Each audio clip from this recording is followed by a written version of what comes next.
Hi, I'm James. And I'm Anthony. And this is Words and Numbers. What's new and exciting in your world this week? You know how people behave sometimes randomly when they're panicking? Something happens and you just do something. I can remember when I was a kid, I must have been all of maybe 8 years old, and my sister put her hand through a glass window, and my mother called me down, and I come down and I see all the blood everywhere, so I just went and grabbed the phone. I suppose in retrospect, I was thinking about calling an ambulance, but it was just, you panic. It's random behavior. It turns out that's pretty much what politicians worldwide are doing in the face of this bout of global inflation. We've got all sorts of random behavior. In the U.S., we're raising interest rates to fight inflation. In Turkey, they're lowering interest rates to fight inflation. The Inflation Reduction Act, which recently passed here, raised taxes on corporations for the purpose of fighting inflation. And now California is cutting people checks to fight inflation. So what is it? Interest rates up or down, or tax people or cut them checks? Apparently we're just going to behave randomly and do a bunch of stuff. Now, for the astute listener, some of those answers are correct and others are not. All right, hold the phone. Which of those answers is correct? Well, raising interest rates is the right answer, because when all the dust settles and you hear people point to all sorts of things that the inflation is the fault of this or that or the other thing, ultimately, inflation is what you get when your money supply grows faster than the production of goods and services. So the answer is to reduce your money supply, and another way of saying that is raise interest rates. Those two things are synonymous. And as you raise interest rates, you're going to get a bunch of people not buying cars and not buying houses.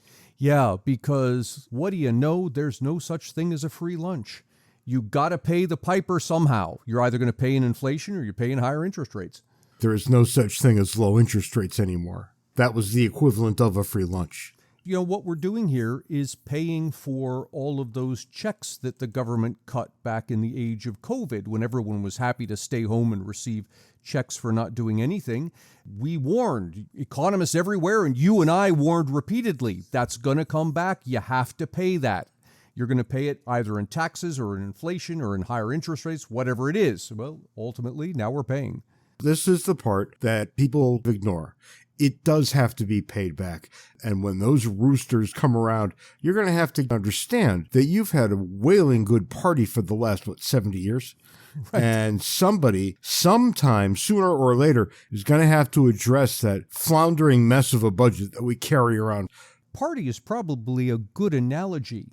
We thought of those checks that the government was cutting as income. You know, you get a check and now you have more money.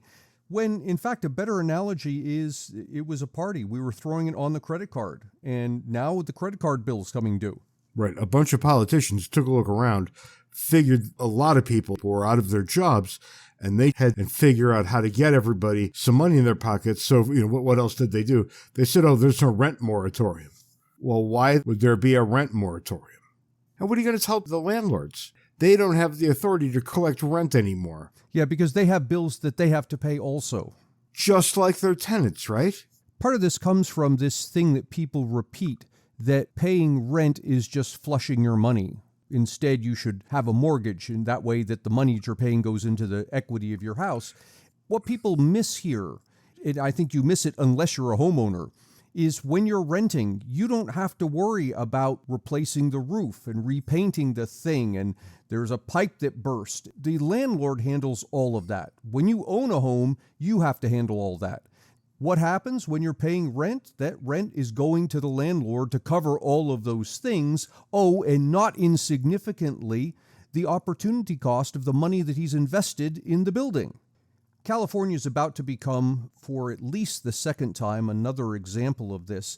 When you impose rent controls with the intent of helping people who can't afford their rent, you actually make the matter worse because you make it less profitable for landlords to offer housing. Therefore, you get less housing, and then the quantity of housing available declines. It's like people just drop bombs on their own towns. Rent control, minimum wage to make everybody's life harder. And throw in there as well price ceilings during hurricanes, for example, natural disasters. In all three of those cases, the minimum wage, the rent control, the price controls, what you're doing is addressing the symptom, not the disease.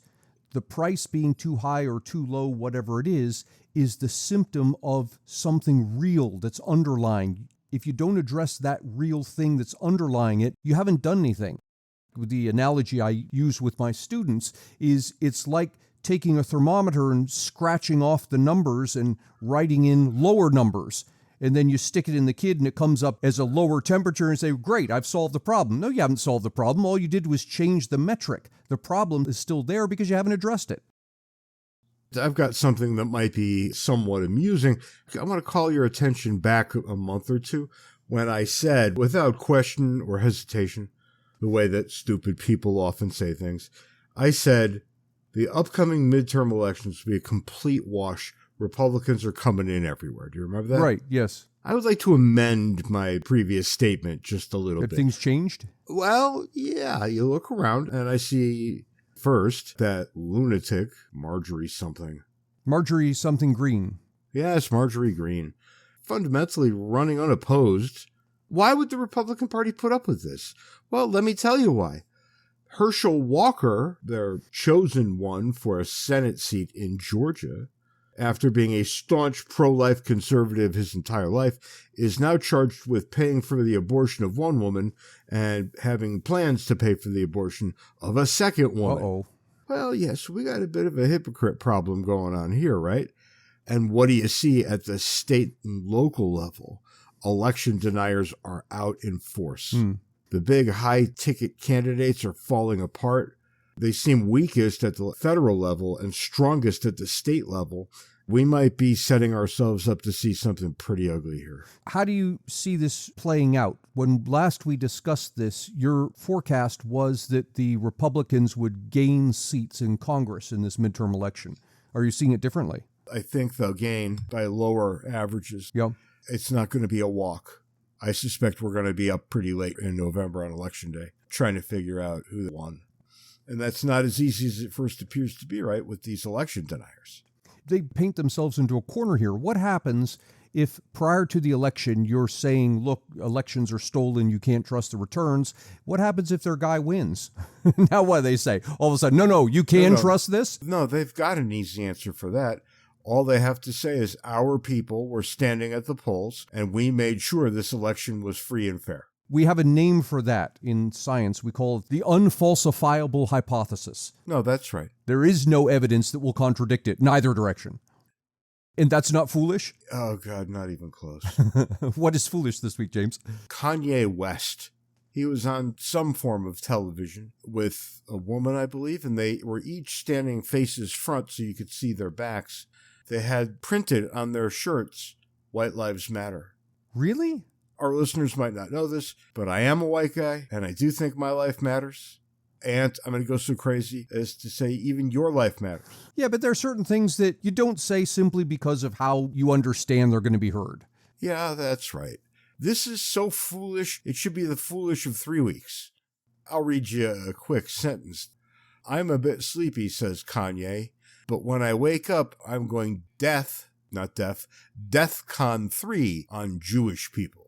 What is he talking about? Oh, I don't think anybody ever knows. I don't know that I'd call that foolishness of the week so much as the inexplicable of the week. Yeah, it really causes you to scratch your head.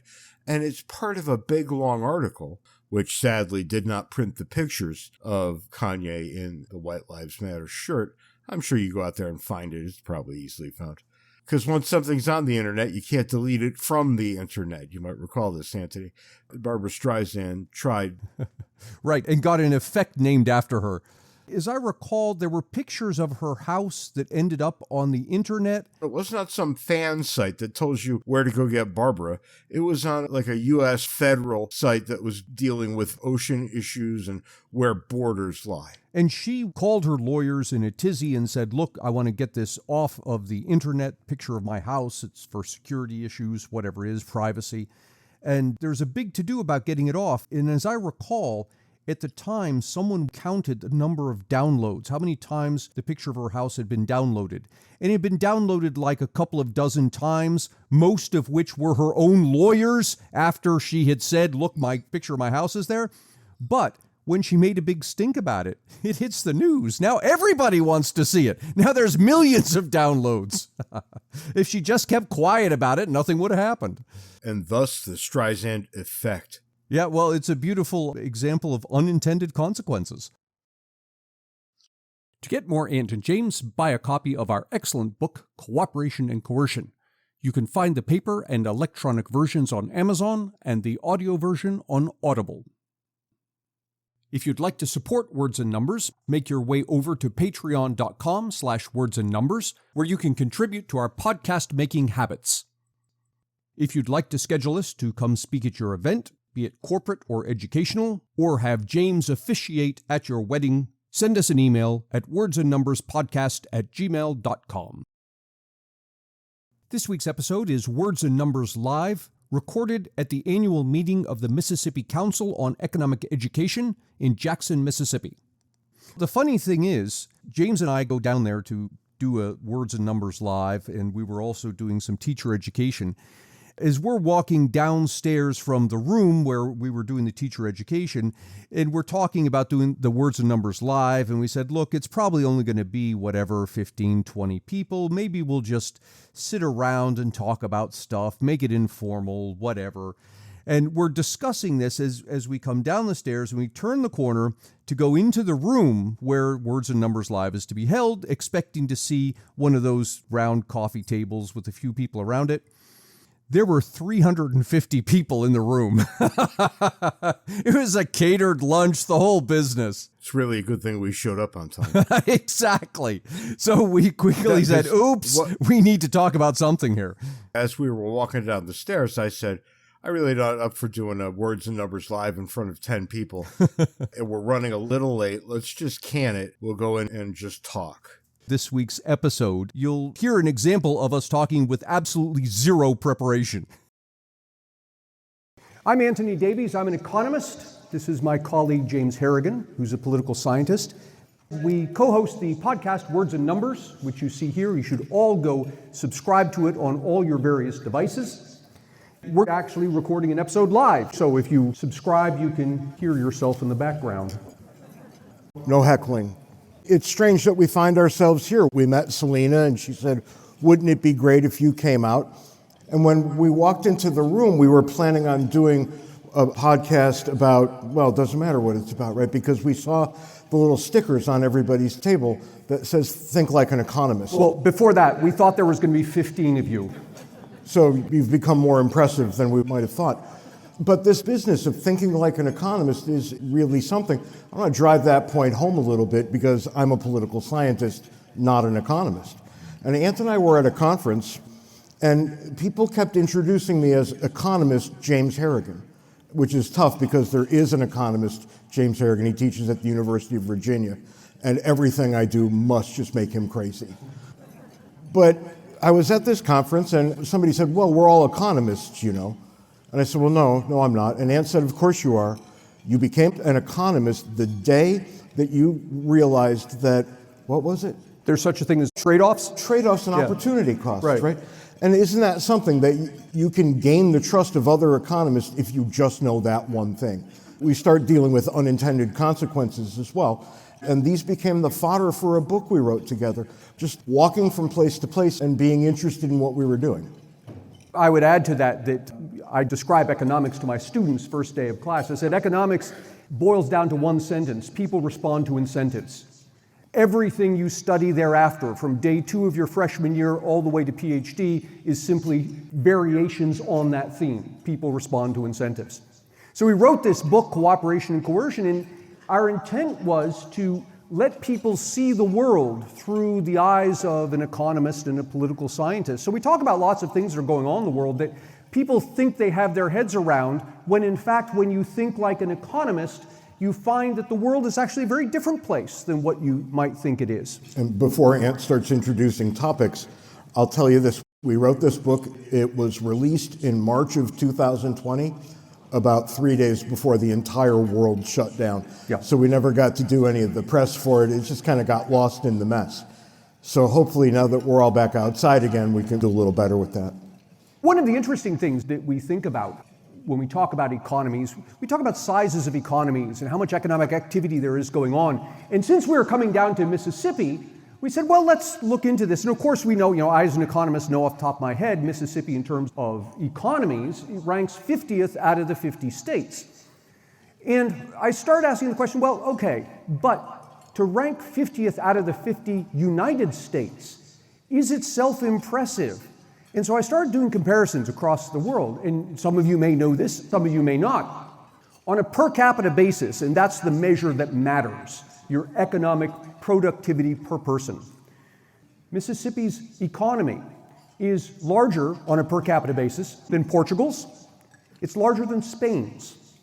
It's 3 times the size of Russia's. It's about on par with Italy.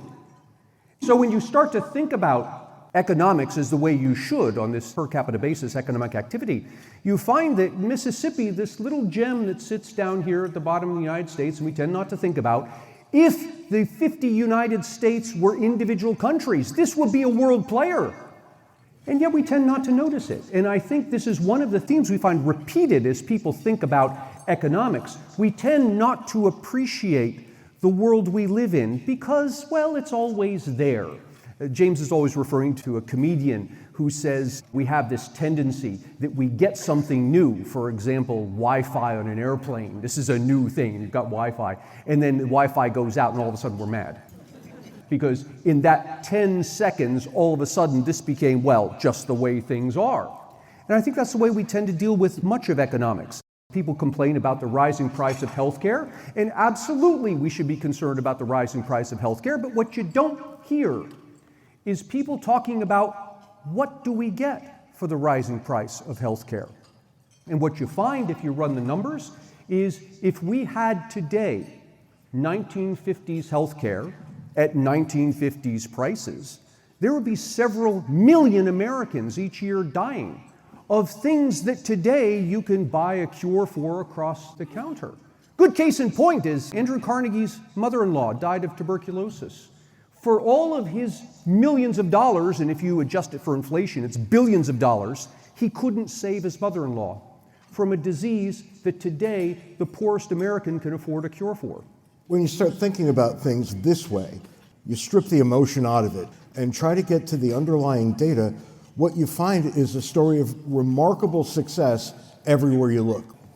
It's really quite astonishing. I'm speaking of the United States exclusively. Think about your average day and where do the problems in your life start to come? Because I don't think I have any. Of course I do, but they don't take up my mind every minute of every day the way that I know other people in other places have to live. We're very fortunate, and that's not how it works here. But Anthony and I ran the numbers on this not too long ago. What's cheaper and what's more expensive over time, adjusted for inflation? What you find is that almost everything isn't just cheaper now, it's much better and it's much cheaper. But there are a couple of things that don't fit. Yeah, there are a couple of things that don't fit. And one of the things that we could drive home, I was driving home from work the other day and listening to a book on tape. And this was a book that's set in the 1800s. And the author talks about the main character at the end of this one scene. And he says he walks out of town because he couldn't afford a horse, let alone a carriage. And I'm listening to that as I drive down a 4-lane highway surrounded by hundreds of cars owned by regular people, middle class, lower middle class people, even poor people will own cars. Now they won't be as nice as the upper middle class people's cars, but they're cars.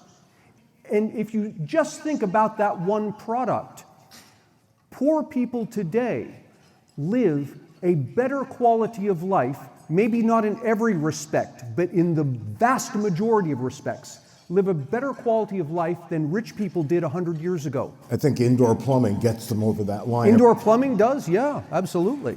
And when you think of other things, right, there are some things that are in fact more expensive, and not surprisingly, healthcare is one of them.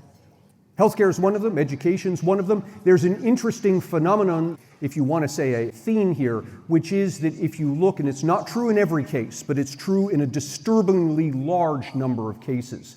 If you look at things that have become cheaper over the past 50 years compared to things that have become more expensive over the past 50 years, Not in every case, but in almost all the cases, the things that have become more expensive are things that we have decided as a matter of policy we're going to attempt to make cheaper. So what do we have? We have year after year policies aimed at making education cheaper, at making healthcare cheaper. And these policies, when you start to think like an economist, you realize some of them are quite good policies, but a lot of them are aimed at the symptom. They're aimed at the higher price of the thing. Take higher education as an example. We see tuition rising. How do we treat the symptom? The way we treat the symptom is we forgive student loans. And I guarantee you, we're sitting here, what is this now, October of 2022. I guarantee you 12 months from now, October of 2023, the headline news pieces are going to be that the price of tuition skyrocketed by about $10,000 per year. Why? Because when you think like an economist, you realize that what's going to happen when we forgive student loans is colleges and universities across the country are going to realize, wait a minute, we can raise the price of tuition by $10,000 and the students won't care because their loans are going to be forgiven. And so here we have an example of a policy with good intention aimed at an end, but it looks at the symptom, it doesn't look at the causes, and thereby actually achieves the opposite of what it's intended to achieve. That's the new thing that we're all looking at. What was the old thing that got us where we are now? How did we get to the point where education skyrocketed in cost? You can track it almost exactly to when federally guaranteed student loans hit the market, because everybody could get one and they could go to school and they major in whatever nonsense they wanted, and only later would they find out that there's a problem, right? And everybody from that point forward decided, well, I can't afford to go to college because I can get this loan. And that's exactly when the price kicked up. And it kicks up exactly as much as the loans are granted. And notice one of the unfortunate things that happens here, and anyone who thinks like an economist will shake their head with me in despair, that when we have conversations like this, when somebody says something like we've just said, of look, this policy is just going to make college more expensive, the response too often is, why do you hate students? It's not a matter of hating students. I hate a lot of students. He hates everybody. That's true. It's not a matter of hating students. Rather, it's the reverse. I share your concern about the rising cost of healthcare. I share your concern about the rising cost of tuition. And it's precisely that motivation that causes me to say this particular policy is a very bad idea. I'm not arguing against the outcome. I'm arguing against the means that we're attempting to use to that outcome. And I think one of the ways that we can all get along much better is to take a step back and start to think like an economist. And when someone disagrees with whatever your favorite policy is for something, understand that more likely than not, the person agrees with the outcome. They just disagree with the means. And start talking about that rather than holding each other out as being either stupid or evil or both. Yeah, no, it turns out that people on the opposite sides of almost every issue in the United States actually do agree on the ends. We all agree with what we think must happen. How we get there, that's kind of become a theme of the work Ant and I do, because people just pay no attention to that. I think they do themselves a tremendous disservice. That should be where you train your gaze, right? And everybody on every side of the issue, once we can admit that we all actually want mostly the same things, well, now it becomes a technical problem.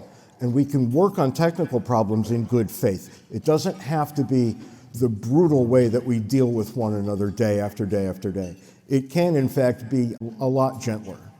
James uses the word brutal, and I think that's the effect. When we see a problem and our knee-jerk reaction is, okay, we need a law to fix this. You're not thinking like an economist, you're thinking like a politician. And I think politicians are very good at pointing to problems, and rightly so. But the next step often is counterproductive when we say, okay, we're going to have a law to fix this. And one of the things we like to talk about, we talk about it in our book, Cooperation and Coercion, which you should all buy, is the war on nouns. At several points in our history, we have declared war on inanimate things. The war on drugs, the war on poverty, the war on terror. Recently, I like to talk about the war on COVID. And we use this war terminology, and in fact, that's the actual terminology the politicians will use. They'll say, they're going to attack this and they're going to spend this much money.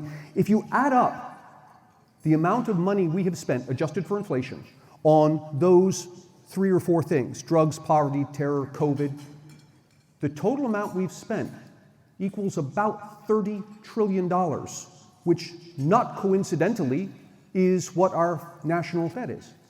Once you realize that you're being played. In order not to be played, you have to think differently. Because they want you to keep thinking the way you always have. That's how they do their business. Yeah, and I want to cut the politicians a break here because I don't think that they are entirely to blame. In fact, in a lot of ways, the blame I wouldn't put on them mostly, perhaps at all. The blame goes to us, to our behavior. And to see this, you've got to think like an economist. And that is, if the federal government comes along and says, okay, we're going to spend, and I think the total's $23 trillion fighting poverty, what does that do? All of a sudden, from coast to coast, entrepreneurs everywhere see that $23 trillion pile and they want a slice of it. And they're going to come up with some way. And I've got some idea. I'm going to build housing for the poor. I'm going to do this or that. And it's not to say these are bad ideas, but it is to think like an economist. Look at the motivation. The motivation is to get hold of a slice of this money. Now, you might say in response, okay, but who cares? Because if the person is, for example, building housing for the poor, that's what we want them to do, build the housing for the poor. Okay. But what comes next? What comes next, once you have entrepreneurs looking at this pile of money we put on the table to fight this particular problem, the entrepreneurs all of a sudden have a profit incentive for the problem to persist. Because if they actually solve the problem, their source of funds dries up. And now today you can look, and we have in this country 100 federal programs existing simultaneously, each of which is aimed at doing something to help the poor.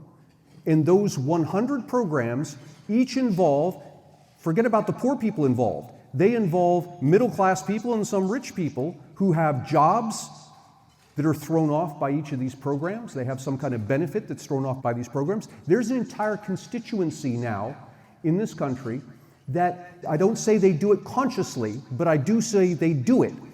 They exist on the backs of the poor. That is, because of the poor, they're receiving this income, this livelihood from these programs. Now, think this through for a minute, thinking like an economist.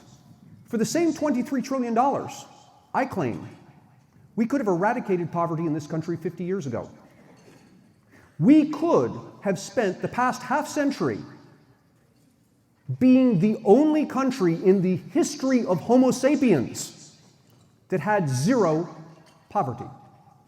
We could have done it for the same $23 trillion we did spend. And how could we do it? Cut a poor person a check for $10,000. Every single year, you're poor, you get a check for $10,000. We could have done that with no additional infrastructure. The IRS already knows how much each of us earns. The IRS already, every April 15th, cuts checks to everybody. Just have them handle that also. For no additional infrastructure, we could have reduced the poverty rate to zero and been at zero for 50 years. Why didn't we do it? Think like an economist. We didn't do it because of those 100 programs. Yes, because of the people who make their livelihood off of the 100 programs. I remember when we were writing the book, we were sitting in the same room, and I said, why don't we go find all of the programs that help the poor? And Aunt kind of laughed at me, knowing how bad this was going to be. And then we wrote them all out. We typed them out into the book directly, and it took, 4 pages? Right, it's one sentence. It's 4 pages long. I think we might have written one of the longest sentences of all time. When you see the list, it's preposterous. You know for a fact what you're looking at when you see it all written down in one place. You know it's never going to work. And Ant says what we should do is just cut everybody a check, and he doesn't actually mean that. I do. No, he really doesn't. He will say this to get people aggravated. But just knowing that that was a possibility, that if we had done that, we'd be done with poverty right now. It makes me think of Reagan, who said we fought a war against poverty, and poverty won. You're not going to get rid of it. I don't think ever, but you may have a rosier estimation here. I work with this other great quote, Ant, that says, "The poor you will always have among you," spoken by Jesus, that famous hater of the poor.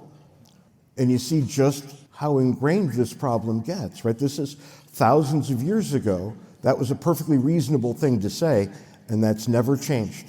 And I want to take a step back, make sure I'm not misunderstood. Neither one of us are saying that people involved in poverty programs are somehow evil. That's not the case at all. Maybe there are some, but people involved in poverty programs are no different than you or I.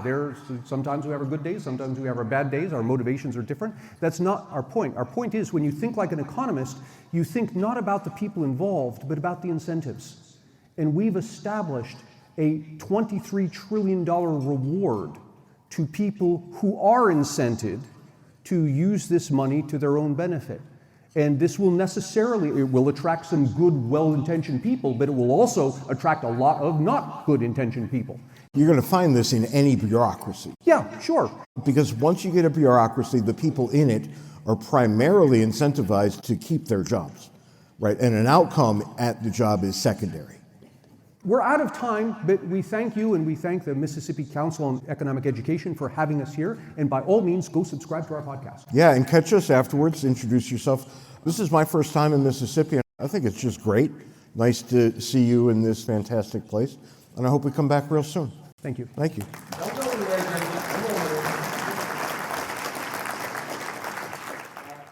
And that's all the time we've got this week on Words and Numbers. Until next time, be sure to follow us on Twitter. Handles are in the show notes. Join Words and Numbers Backstage, the Facebook group where the conversation continues, and send us email, wordsandnumberspodcast@gmail.com. Until next week, try to be nice to one person who doesn't deserve it. Just one. And who knows, it may turn into a trend. Give it a shot. You might feel good about yourself. You could say you tried. You tried, that's right. Till next week, can't take it easy. See you next week, James.